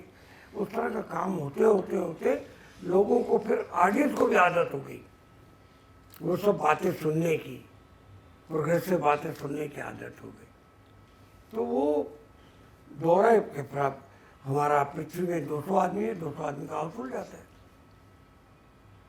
कि पृथ्वी थिएटर जब शुरू हो तो हिंदी ग्रुप 4 ही थे, 4 ग्रुप थे। हम थे, दुबे साहब थे, 2 अपना नसीर और उसका ठाकुर का और दिनेश ठाकुर और नसीरुद्दीन ठाकुर, 4 ग्रुप थे। तो अब हिंदी के ग्रुप ज़्यादा थे नहीं, तो हम लोग अपने ढंग से प्लेस करते थे। जब कभी थिएटर में अब डेट्स दिए हैं, दूसरा आदमी प्ले नहीं कर रहा, तो जेनिफर कपूर हमसे कहती थी कि भाई आप लोग के पास बहुत प्लेज हैं और एक्टर बहुत हैं, तो आप आके करिए। तो 15 दिन खाली हैं, और 15 दिन हम नाटक आके करते थे। तो थ्रू आउट वो जो शुरू की जो हमने पृथ्वी चलाने में इप्टा का बहुत रोल था। पहले तो टिकट भी नहीं होती थी। हाँ, शुरू में हमने कहा कि जितने टिकट बिकेंगे किराया इस तरह रखेंगे, क्योंकि एक थिएटर दादर में था, वो टेरेस का थिएटर था, तो वहाँ पे 30 रुपये किराया था खाली। तो वहाँ हम नाटक करते रहे 30 रुपये में। तो यहाँ जब आए तो अब ये दूसरे के AC है, ये सब है, लाइट्स के खर्चे हैं, बिजली का बिल है, ये लोग कहाँ से भरेंगे। तो हमने कहा कि भाई पहले ऑडियंस को अंदर आने के लिए जितने लोग आएंगे हम 1 रुपया पर एंट्री का 1 रुपया आपके नाम पे लेंगे, पृथ्वी के नाम पे। अगर 20 लोग होंगे तो आपको 20 रुपया ही किराया मिलेगा, और हम टिकट भी 5 रुपये ही रखेंगे शुरू में, फिर 10 रुपये किया। आहिस्ता आहिस्ता इन्होंने किराया जो है जो आने लगे, तब पृथ्वी ने फुल सपोर्ट किया हमको ये करने के लिए, इस तरह का थिएटर करने के लिए। शुरू में सब चला लेकिन हाँ, ये तो झोली का तो पृथ्वीराज कपूर जी करते रहे कि जब ऐसा नाटक हुआ, कई बार मुफ्त में नाटक किया और बाद में गेट पे खड़े हो गए झोली फैला के, जिसने जो डालना है आप धोनी डालिए, चोनी डालिए, 1 रुपये डालिए और बस। और उस तरह भी पृथ्वीराज जी ने काम किया, और वो फिर हमने इप्टा में भी किया बाद में। पृथ्वीराज जी ने पृथ्वी थिएटर में भी किया था, और हमने फिर इप्टा में भी कई शोज ऐसे किए हैं जब बलराज साहनी खड़े हो जाते थे गेट पे, और फिर हम सब साथी साथ में खड़े होते। झोली में जिसको जो डालना डालो। अगर आप टिकट अफोर्ड नहीं कर सकते, क्योंकि फिल्म का टिकट 1 रुपये 4 आने का मिलता था, तो हमारा नाटक का टिकट 2 रुपये कोई क्यों खर्चा करेगा, 5 रुपये क्यों करेगा। 2, 3, 5 रुपये टिकट रेट होता है, मिनिमम 2 रुपये, फिर 3, फिर 5 रुपये। तो नहीं, फिर हमने मुफ्त करना शुरू किया ताकि ऑडियंस आनी शुरू करे, और जो डालना डाल के जाओ भाई। ऐसे भी सोच लिए। ये प्लेज में एक प्ले का मैं जिक्र करना चाहूँगी जो रह गया, मतलब एक और द्रोणाचार्य जी। किस तरह के प्लेज आप उनका वो था ना कि किस तरह के प्लेज करते थे, डॉक्टर शंकर श्रेष्ठ का जो हम करते थे, क्योंकि उसमें भी यही है ना कि भैया जो द्रोणाचार्य के टाइम पे जो था कि व्यवस्था जो कैसे, जहाँ से आपको खाना पीना है, जो आपको पाल पोस रहा है इसको बोल सकते हैं, तो वो कैसे फिर व्यवस्था की मुट्ठी में चला जाता है। तो जो 2 लेवल पे हम लोग उसको करते थे, एक तो पूरा महाभारत उसमें मतलब वैसे ही वो गेटअप और ये वो, और दूसरा मॉडर्न जो है वो। तो आज तक वो बात जो चल रही है वो डॉक्टर शंकर श्रेष्ठ का प्ले हम लोगों ने बहुत बार किया, क्योंकि ये हमारी फिलॉसफी थी कि जो अगर आप किसी का खा रहे हैं तो फिर आप उसके खिलाफ बोल नहीं पाएंगे। तो जैसे द्रौपदी की विटंबना हो रही थी तो वो द्रोणाचार्य तो चुप बैठ गए थे क्योंकि वो उनके गुरु थे। तो वो अब ये अलग आई बात, लेकिन वो जिस तरह के प्ले हम करते हैं तो उसमें इस तरह के प्लेस भी हमने किए हैं। तो ये एक प्ले कश्मकश जो है रमेश जी का करता था, उसमें भी यही बात है कि जो अगर आप झूठ बोल के अगर अपने आप को जैसे क्रांतिकारी या ऐसे आपने बता दिया तो आपको पेंशन मिलने लगी, फिर कैसे आदमी का ज़मीर जो है उसको धीरे धीरे धीरे वो करने लगता है कि भाई मैंने गलत किया, फिर कैसे वो रिवोल्ट करता है। तो मतलब ये सब हमारी फिलॉसफी है, इसलिए तो ये प्लेज किए गए हैं। कश्मकश है, द्रोणाचार्य है, वो जैसे बकरी है जैसे। नाटक और सिनेमा की वजह से आदमी को जेल जाना पड़े कि आपने ऐसा प्ले किया या आपने ऐसा किया, तो ये इप्टा में हुआ था। उस ज़माने में जब आज़ादी के बाद, जब तक आज़ादी थी तो आपको लगता था ठीक है, आज़ादी के बाद ऐसा हुआ कि आपको बलराज जी को जेल में डाल दिया गया ऐसा रोल करने की वजह से, और वो जेल में चले गए। हमारे और भी लोग साथी जेलों में गए, हमारे शायर लोग जेल में गए।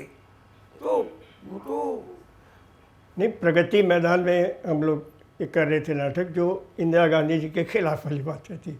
नाटक हुआ तो किसी ने बोला पुलिस तो उठा सवाल लेके भागे।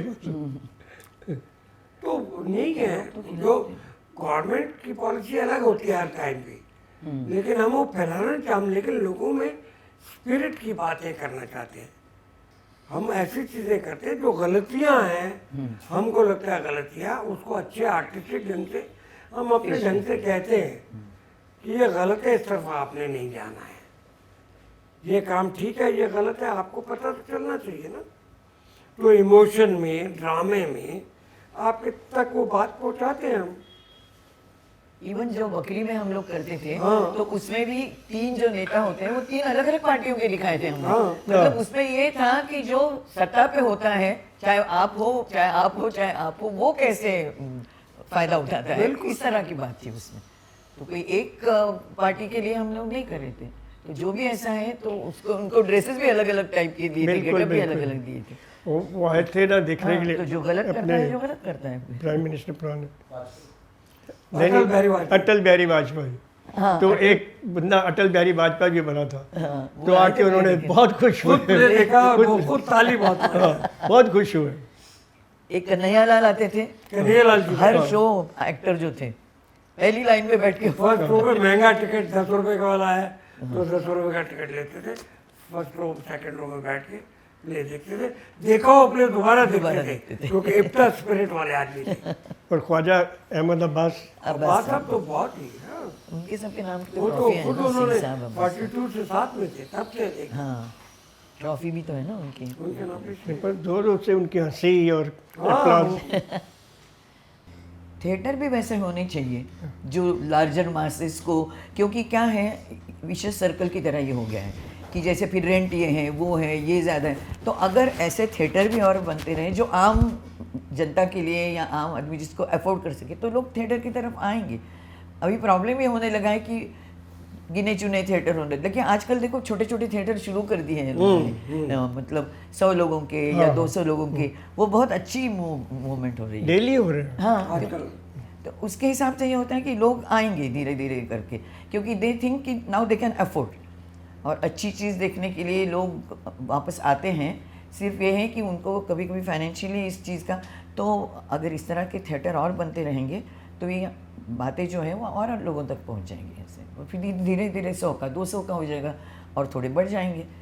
तो चूँकि ये सारा थिएटर का में भी मेंटेन करना ज़्यादा मुश्किल हो रहा है, इसलिए हमको ऐसे लग रहा है। और बाकी भी तो इतने सारे मीडियम्स हैं, बट थिएटर रहेगा, थिएटर रहेगा, थिएटर कभी नहीं जाएगा, मतलब देर से दूर से क्यों, लेकिन आएंगे ज़रूर। और एक और बात इप्टा के बारे में कहूँ मैं कि ये मेरे ख्याल में हिंदुस्तान में ये एक ही ऐसा ग्रुप है जो प्योरली डेमोक्रेटिक है, इसका कोई मालिक नहीं है। मैं जब एंटर हुआ तो पहले एक्टिव मेंबर था, फिर ट्रेजर भी बना, फिर उसके बाद सेक्रेटरी भी बना, फिर उसके बाद प्रेसिडेंट भी बना। तो हम लोग इस तरह से चलते रहते हैं।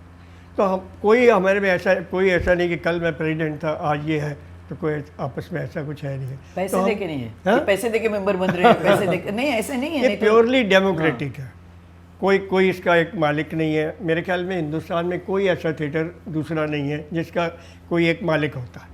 तो हम सब का है।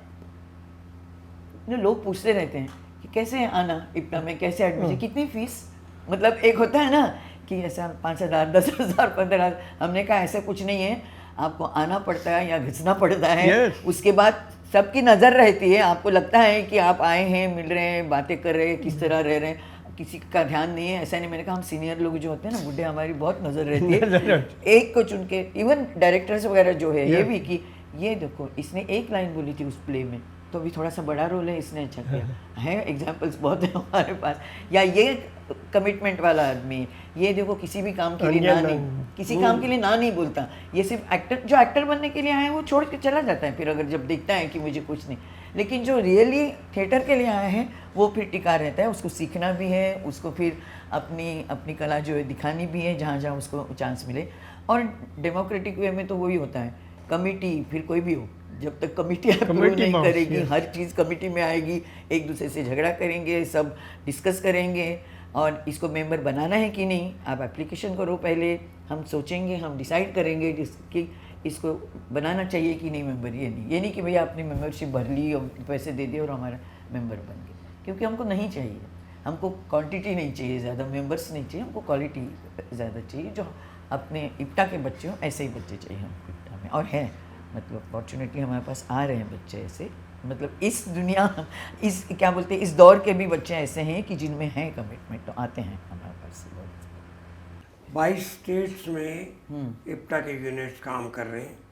हर इंडिविजुअल ग्रुप जो है उसमें उनकी अपनी पॉलिसीज़ हैं, उनके अपने इलेक्शन अलग होती है, चीज़ें होती हैं, वो अपने सब्जेक्ट चुनते हैं और फिर 2-3 साल के बाद एक बार किसी एक जगह पे सारे ग्रुप्स मिलते हैं नेशनल पे। तो एक नेशनल कमेटी भी है और वहाँ पे हमारी तरफ से एक मेंबर हमारी तरफ से होता है। इंडिया का तो उस तरह अभी मसूद अख्तर हमारे जो जनरल सेक्रेटरी हैं वो उस नेशनल कमेटी के मेंबर हैं। और जब कभी हमसे कहा जाता है कि भाई वहाँ जाके नाटक करना है अभी, तो करना है। उसी तरह सेंट्रल कमेटी ने कहा अशफाकुल्लाह का नाटक सब ग्रुप्स खेलें, तो हम खेल रहे हैं अशफाकुल्लाह का नाटक। तो इस तरह की चीज़ें जो सेंट्रल कमेटी पॉलिसीज़ भी बनाती है और वो बाकी ग्रुप्स को कहती है कि भाई ऐसा करो, और मिलजुल के सब लोग काम करते हैं। और ये आजकल व्हाट्सएप वगैरह की वजह से कम्युनिकेशन तो रहता बहुत है, है, उनका क्या है, उन्होंने क्या किया है, उनका कौन सा नया प्ले आ रहा है, तो हर कोई यूनिट जो होता है वो अपनी अपनी तरफ से दे देता है। तो हम लोगों को जानकारी रहती है उसकी। हम लोग भले ही वहाँ जाके पार्टिसिपेट ना करें, लेकिन हम लोगों को जानकारी रहती है सबको कि किस किस यूनिट में कौन से स्टेट में क्या चल रहा नहीं, है। हम भी अपनी इंफॉर्मेशन व्हाट्सअप करते रहते हैं उनको, और नेशनल जो हम कमेटी कर तो रहे है ही है। अभी ढाई आखर प्रेम का यात्रा निकली थी, तो हमने भी उसी तरह से पूरा पार्टिसिपेट किया था। अगर आप हम बम्बई में हैं तो मराठी हमारे लिए इम्पोर्टेंट है। हमारा मराठी यूनिट काम कर रहा है, मराठी में भी नाटक खेलते हैं। और यंगस्टर जो मराठी में खेलना चाहे खाली मराठी में जाके करते हैं, जो हिंदी उर्दू में करते हैं वो यहाँ आते हैं हमारे संग। तो इस तरह हर जगह अपना अपना जो थिएटर ग्रुप है अपनी लोकल लैंग्वेज में भी करता है और हिंदी में भी करता है और अंग्रेजी में भी करता है। ऐसा नहीं कि इंग्लिश प्ले नहीं के। तो हमारे बॉम्बे इप्टा ने तो पंजाबी में भी खेले नाटक, गुजराती में, हाँ गुजराती भी खेले हैं, मराठी भी खेले हैं, मराठी अब भी खेल रहे हैं, इंग्लिश में भी खेले हैं, और तो और कन्नड़ और तेलुगु में भी खेले हैं हमने नाटक। तो जो लोग आए, मेंबर्स ऐसे आ गए जो करना चाहते हैं, आओ भाई थीम बता दो, हम लोगों को बता दो क्या है इसका, थीम क्या है, बात क्या है, स्क्रिप्ट क्या है, बस करो खेलो। अलग अलग रह के भी साथ हैं, क्योंकि एक फैमिली एक है ना, इप्टा फैमिली। तो चाहे आप यहाँ हो, वहाँ हो, वहाँ हो, अल्टीमेटली तो कोऑर्डिनेशन सबका रहेगा और जो भी मतलब आगे चीज़ें ली जानी वो भी सेम ही रहेगी। बेसिक चीज़ तो वही है। शायद जो मैं बात कर चुका, सलील चौधरी साहब थे जो मुझसे पहले, और पहली बार जब मैं इप्टा में दाखिल हुआ तो बांग्लादेश की वार का कुछ था, तो वो एक गाना सीखने हम भी गए थे, सुनो सुनो सुनो भाई मेरे हिंदू मुसलमान मुसलमान, ऐसा करके वो गाना हमने उनसे सीखा था। तो वो करते थे। उनके बाद जब मैंने दाखिल हुआ तो रमेश तलवार को पता था कि मैं स्कूल कॉलेज से ही म्यूज़िक सीख रहा हूँ और मैं म्यूज़िक कर रहा हूँ, तो मुझे मेरे शायद पहला play as a music director मुझे बकरी ही मिला था। तो बकरी से फिर मैं शुरू हो गया और प्ले करता रहा, और स्लोली मैंने कॉयर्स जो हमारे गाने थे, हमने लड़कों को एवरी वीक हम साधना स्कूल अपना सेंटा क्रूज स्कूल में क्लास करते थे और एक ग्रुप सॉन्ग सिखाते थे बच्चों को। और जब भी हमारे पृथ्वी हो या कहीं भी हो तो प्लेटफॉर्म शो पे हम लोग अपने गाने गाया करते थे। करते एक अच्छा खासा ग्रुप बन गया, जो हमारे पास कम से कम 30-40 गाने तो कम से कम ऐसे हैं जो हमारी आइडियोलॉजी वाले गाने जो हम गाते हैं। वो शैलेंद्र जी के भी हैं, कबीर भी गाते हैं और दुष्यंत भी गाते हैं, कैफी साहब तो वही हैं, और इस तरह के जान निसार अख्तर और फैज़ अहमद फैज़, और उनके गाने हम लोग गाते हैं। और म्यूजिक भी लाइव होता है हमारे पास, लाइव ज़्यादातर प्लेस में लाइव म्यूजिक होते हैं, बहुत रेयरली म्यूजिक चल रहा है, क्योंकि सब बच्चों हाँ, को ग्रुप बैठता है पीछे बैठ गाता जाता है है पीछे प्लेटफॉर्म पे, और उसका मज़ा ही अलग है। ऑडियंस भी गाने लगती है, हाँ, उनको भी मालूम है गाने तो। अच्छा, गुड। और इसी थिएटर म्यूज़िक को लेके राष्ट्रपति ने मुझे संगीत नाटक अकेडमी अवार्ड भी दिया है। शायद उनकी नज़र भी पड़ गई यहाँ पे, क्योंकि ये ज़्यादातर अवार्ड दिल्ली और उन वालों को ही मिलते हैं, बम्बई की तरफ वो लोग कम ही आते हैं। तो शायद हम लोग कुछ प्लेस करने दिल्ली गए थे तो NSD और ये वो तो उन्होंने देख ली। हाँ, एक प्ले जो हम लोग गए थे, इनका प्ले था जावेद सिद्दीकी के, उसका कि सलीम आरिफ का प्ले अगर और मगर। अगर और मगर में तो सिर्फ वो प्ले में गाने ज़्यादा थे, डायलॉग कम थे, बस सारे गानों में ही वो प्ले था। तो जब वो प्ले हो गया तो बहुत तालियां बजी, जो भी हुआ। और नेक्स्ट डे उनका क्वेश्चन सेशन होता है। आपने जो प्ले किया है तो वहाँ के जो स्टूडेंट्स, वहाँ के प्रोफेसर्स आपको क्वेश्चन पूछते। तो सलीम आरिफ ने हमको बहुत डराया हुआ था कि भाई आप याद कर लो। मैं क्या, मुझे कुछ बोलना तो आता नहीं है, मेरा बोलना वही है जो आपने सुन लिया गाने में ही मैं बोलता हूँ, और बाकी किसी सवाल का जवाब उन पूछे तो मेरे पास नहीं है कि आपने गाना क्यों बनाया, कैसे बनाया, इसमें क्या सुर लगा। मैं बोला जो नाटक देख के और जो स्क्रिप्ट देख के जो मेरे जहन में आता है उसकी धुन बनती है, इतनी सी बात है।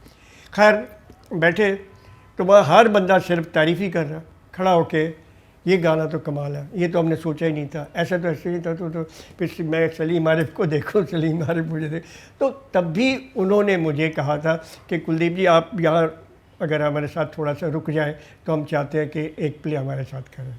मैंने बोला नहीं यार, वहाँ मेरा बहुत काम है, मैं नहीं रुक सकता था। शायद वो इंसिडेंट है जिसकी वजह से संगीत नाटक एकेडमी अवार्ड मिला। फिर बच्चों का थिएटर भी तो है। हाँ, बच्चों को वो बच्चों को ही प्ले था। वही मैं बोली ना, और भी अगर तो मगर वाला बच्चों भी को ही करते प्ले हैं था। अभी हम लोग, बच्चों के लिए जो शोज करने पड़ते हैं। मेरी रिकॉर्डिंग हो या मेरा कुछ हो भी है तो मैं उनको बोलता था, बनी इस वक्त जैसे अंगल साहब की बात बता रहे हैं कि वो शूटिंग छोड़ के आए थे, मेरी रिहर्सल है, तो शायद वो उनकी आत्मा भी हमारे अंदर है थोड़ी। तो हम भी सब छोड़ छाड़ के बोलते नहीं भाई उस दिन तो मेरा नाटक है, मैं रिकॉर्डिंग नहीं कर सकता हूँ या मैं नहीं आ सकता। डेटे ही उस हिसाब से देते हैं देते हैं उस हिसाब से। डेटे तो मेरे साथ भी एक बार ऐसा हुआ कि मैं इधर बम्बई में दिलीप कुमार साहब के साथ शूटिंग कर रहा था।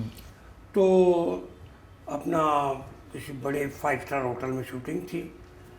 तो मैंने उनसे रिक्वेस्ट की कि भाई शाम को मेरा शो है तो आज 6 बजे पैकअप कर दूंगा, क्योंकि 8 बजे बिरला मातोश्री पहुंचना है मैंने। तो वो साथ में प्राण साहब भी थे, अमरीश पुरी थे, प्रेम चोपड़ा थे। तो वो दिलीप साहब थोड़ी थोड़ी देर में ये जल्दी जल्दी ओके बोल रहा है, ये बोल रहा है इसका नाटक है ना भाई, इसने जाना है ना। तो मेरा कान खींचते रहते रहो। जो नहीं टेक ठीक उसको भी ओके बोल रहा है। मैंने कहा सर आप बोलिए कौन सा रीटेक करना, मेरा ध्यान उधर नहीं है। उसका शाम को होगा। और हुआ ये कि उस रात में ठीक 8 बजे पहुंचा थिएटर पे, अनाउंसमेंट शुरू हुई और मुझे स्टेज पे जाना था। पहली बार ऐसा हुआ। जो टेंशन हमारे ये जो जिंदगी के टाइम पे कुंदन शाह वो डायरेक्ट वो ऐसे करता रहता था, चिल्लाता रहता था ऊपर से, मगर अंदर से क्या भाई तुम लोग हर वक्त बोलते थे तो प्ले प्ले प्ले नाटक, क्या मैं नहीं छोड़ने वाला, मतलब ये पूरे सीन पूरे होने।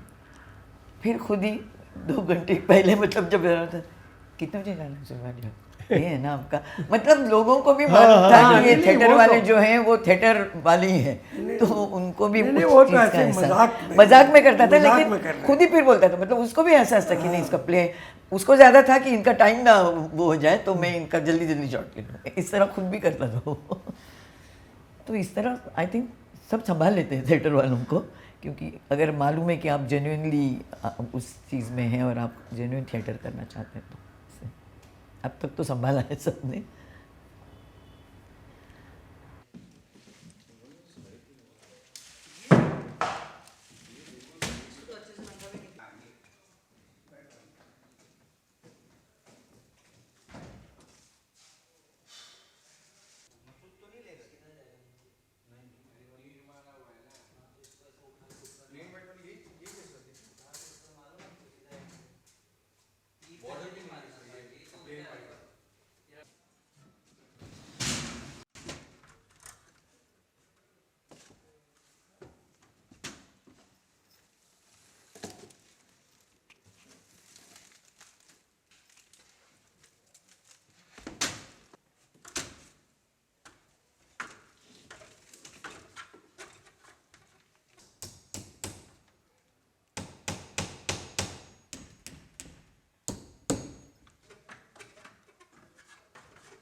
तू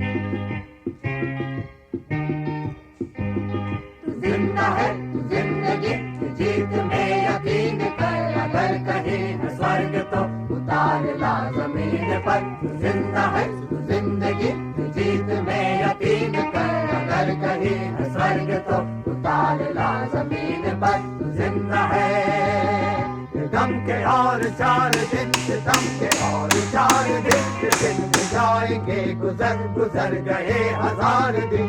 गम के और 4 दिन, सितम के और 4 दिन, दिन जाएंगे गुजर गुजर गए 1000 दिन। कभी तो हो आएगी नजर, अगर कहीं है स्वर्ग तो उतारेगा जमीन पर। तू जिंदा है तू जिंदगी जीत में यकीन कर, अगर कहीं है स्वर्ग तो उतारेगा जमीन पर। तू जिंदा है सुबह हो शाम के रंगे हुए गगन को चूम कर, तू सुन जमीन गा रही है कब से झूम झूम कर। सुबह हो शाम के रंगे हुए गगन को चूम कर, तू सुन जमीन गा रही है कब से झूम झूम कर।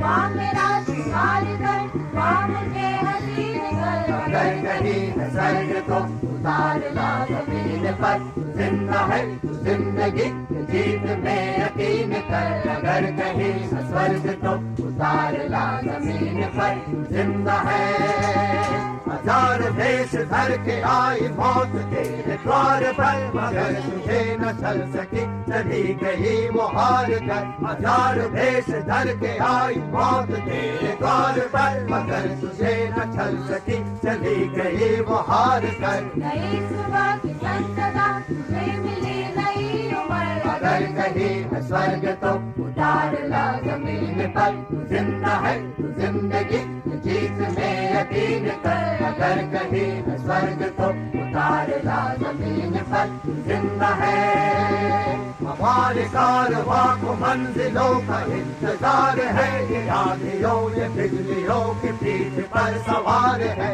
हमारे कारवां को मंजिलों का इंतजार है, ये आंधियों ये बिजलियों की पीठ पर सवार है। दुआ कदम मिला के चलेंगे एक साथ हम, अगर कहीं है स्वर्ग तो उतार ला जमीन पर। तू जिंदा है तू जिंदगी जीत में यकीन कर, अगर कहीं है स्वर्ग तो उतार ला जमीन पर। तू जिंदा है सभी के पेट में पली अगन पले है जलजले, टिके न टिक सकेंगे भूख रोग के स्वराज के। सभी के पेट में पली अगन पले है जलजले, टिके न टिक सकेंगे भूख रोग के स्वराज के। मुसीबतों के सर पे सर करेंगे एक साथ हम, अगर कहीं है स्वर्ग तो उतार ला जमीन पर। तू जिंदा है तू जिंदगी जीत में यकीन कर, अगर कहीं है स्वर्ग तो